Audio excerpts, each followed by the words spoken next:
பிரதமர் நேற்று பாராளுமன்றத்தில் பேசின ஒரு 4 முக்கியமான விஷயம். இந்த ஈரான் போர் தொடரப்போகுது. இது இப்போதைக்கு நிற்கிற மாதிரி தெரியல. எந்த தரப்புக்கும் இதில் வெற்றி என்பது இல்லை. நாம் கொஞ்சம் ப்ரிப்பேர் ஆகிக்கணும். 100% ஸ்மூத்தாக போகும் நம்ம எதிர்பார்க்க முடியாது. கோவிட்ல நம்ம எப்படி அமைதியாக ஒற்றுமையாக இருந்தோமோ அந்த மாதிரி இருக்கணும். யாரும் ஹோர்டிங் பண்ணாதீங்க, அதாவது பேனிக் பையிங் பண்ணாதீங்க. இது எல்லாத்த விட யாரெல்லாம் இதில் குளிர்காய்வாங்க, வதந்திகளை பரப்பி விட்டு மக்களை பேனிக்கில் கொண்டு வருவாங்க அப்படின்றது உங்களுக்கே நல்லா தெரியும். அதில் எச்சரிக்கை இருங்க. ஸோ வதந்திகளை நம்ப வேண்டாம், வதந்திகளை பரப்ப வேண்டாம். இதை யார் பண்ணுவாங்க அப்படின்றதையும் அவர் எச்சரிக்கிறாரு.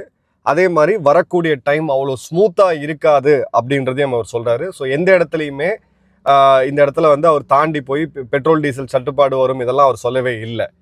முக்கியமான விஷயம், கோவிட் சமயத்தில் அமைதியாக இருந்த மாதிரி நம்ம அமைதியாக இருக்கணும்.